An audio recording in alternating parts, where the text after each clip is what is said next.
Some people left the church just because UJ Sia could not marry their daughter. So many Christians come to church because of a reason. And when that reason isn't fulfilled, they leave the church. They rebel against the pastor, rebel against the church, rebel against God, and they leave the church.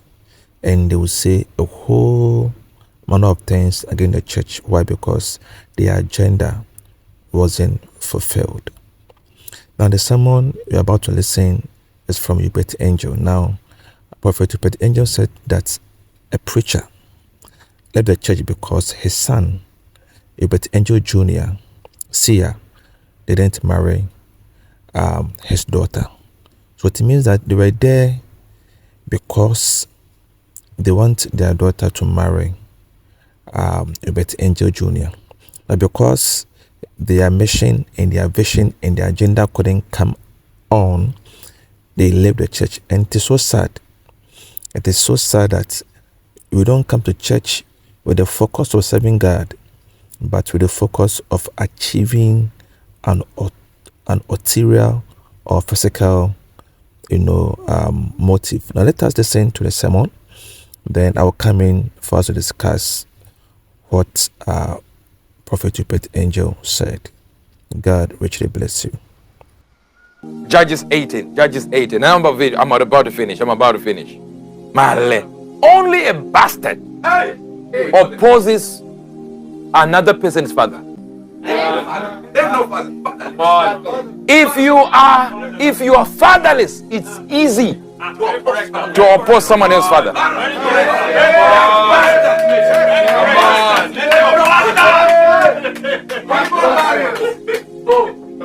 It's amazing.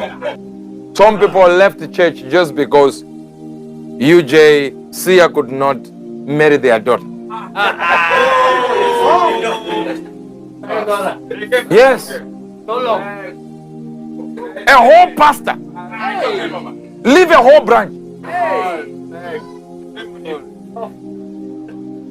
No proposal whatsoever to the daughter. Nothing. No, I love you. Yes, I love you too. No relationship. The day he says, I think that was my girlfriend, that one. Boom, the next day, disappeared. Off the scene, changed, went and dropped the keys and said, here are the keys. We thought this would happen. So they were in there for one reason. I wasn't their father. Sia was.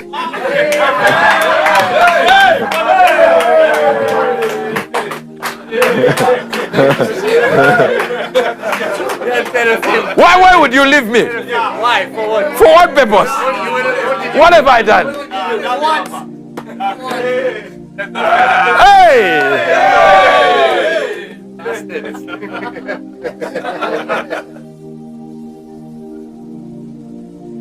Imagine what you are there for. You are there for not for the scriptures, not for the Bible. No. You've already calculated your finances. That we are getting there now. We are getting into money now, It has nothing to do with the spirit. Even when we are saying the rapture is about to happen, you're like, no. I bind it. It should happen after marriage.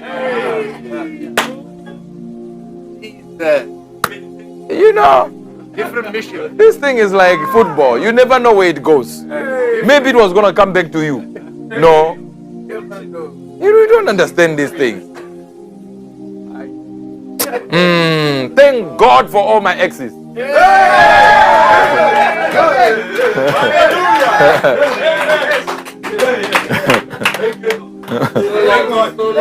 Ex-hunger. Now I have the hunger of the gospel. You are not hearing me. See, they had gone the wrong direction. Look at him.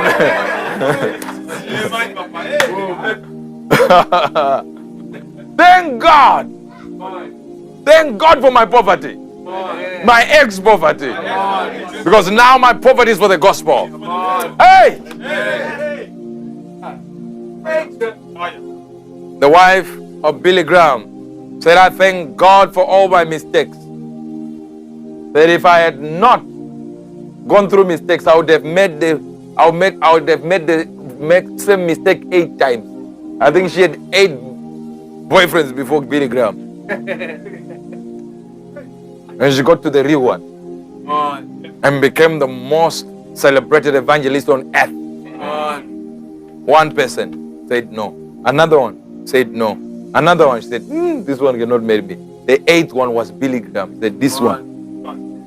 And people can even laugh at you and say, this one, who amount to who? What exactly? What are they going to be? Look at me. A boy from Zaka.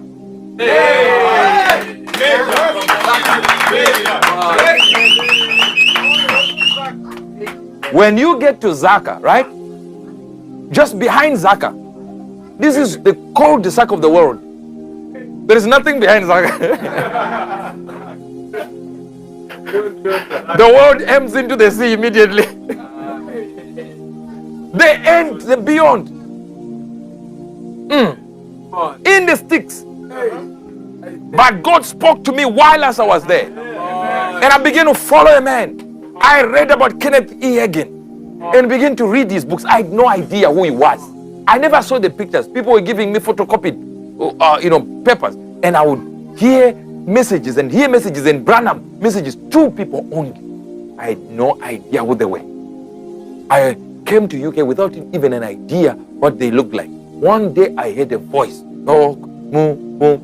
talking on deep. I said, it seems to be like the audio I used to listen to. I went there and said, this Kenneth Hagin, that's what he looks like. I know video of Kenneth Hagin. One day I'm sitting there and the Lord had already told me he was going to show me my father, but I don't know who the father is. So I kept calling brother Kenneth Hagin my father, Papa Hagin, because he was just called Papa Hagin. Then one day I'm hearing a man who sounded like Papa Hagin. I got in there, I sat down. It was around 2003, I believe. I sat down. I'm seeing this man in a white suit, and he's talking. He said one statement. He said, when you become people want to know. If they have not asked you where you come from, you have not made it. If you're painted, your color, if you are too black to be asked where you come from, it's not because you are big. They want to know what type of color is it. But when you make it, when you do something, they want to ask. They won't even ask, so do you have a Lamborghini? Say, which country do you come from? It's the Lamborghini that is giving them questions. Sometimes you don't even need to make people ask questions. It's the cars, the house, the prosperity, the way you walk, the clothes. That's what they want to know. Where are you coming from? I read somebody who was opposing Prophet Jerome. One guy, Jerome is one person who is, I'm telling you, I've seen people who are upright. That boy is upright. So when you talk about people that I can stand before God and say, this is an upright man, many people need to be like Prophet Jerome. Very upright. Straightforward like this. Straight. That's a man.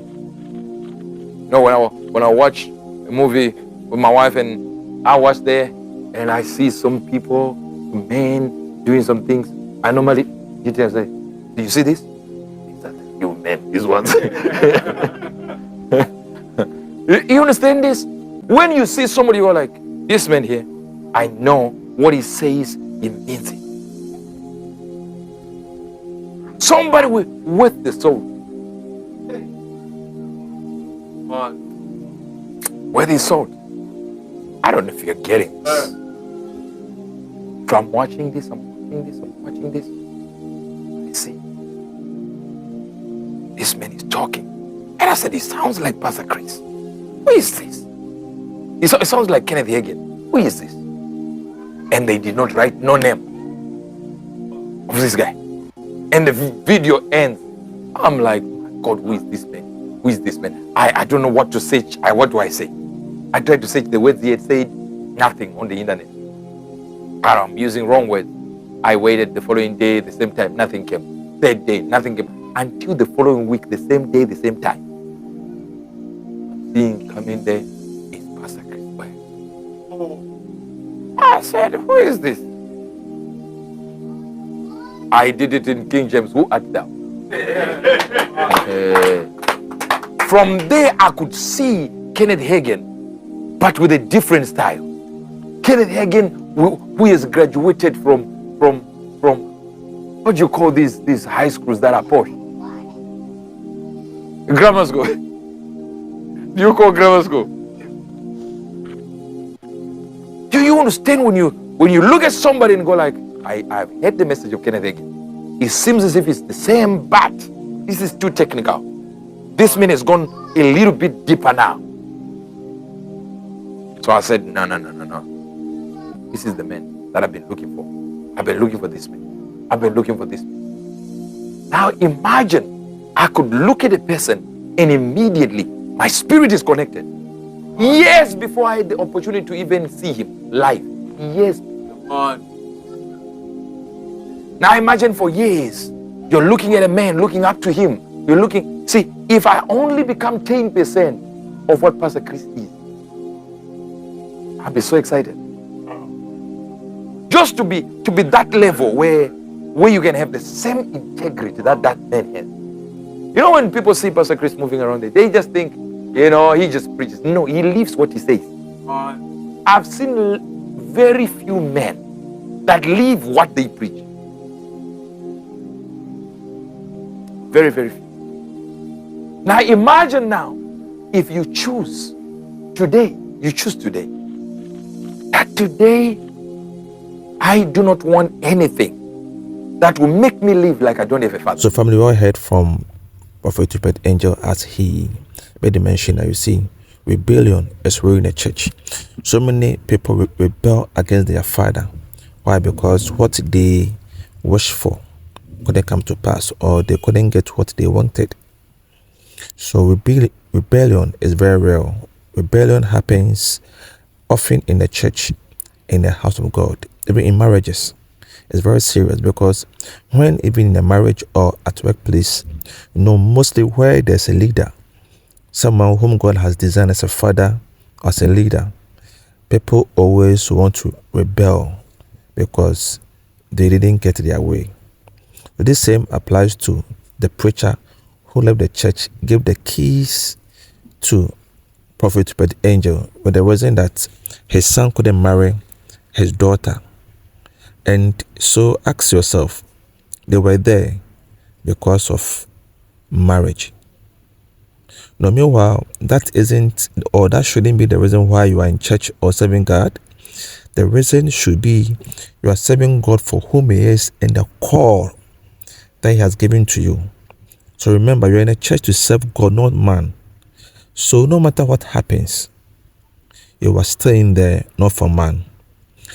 So many people hop from church to church. Why? Because they think that, when I leave church A and go to church B, things become better. But remember that in that church B that you've left to, you still meet human beings there. And as long as you are humane, there will be issues. All right? So leaving that church to different church will not solve the problem. Remember, you're in a church to serve God, not man. So even in case your reason for being there wasn't accomplished, you still hold on to faith and keep on being there, and God will come through for you. So if that preacher who left the church because Uebert Angel Jr. couldn't marry their daughter, if they have stayed, I believe they will have, fly on the wings of Prophet Uebert Angel, and they will have been known by now. Family, thank you for watching. I'll see you in the next video. Bye-bye.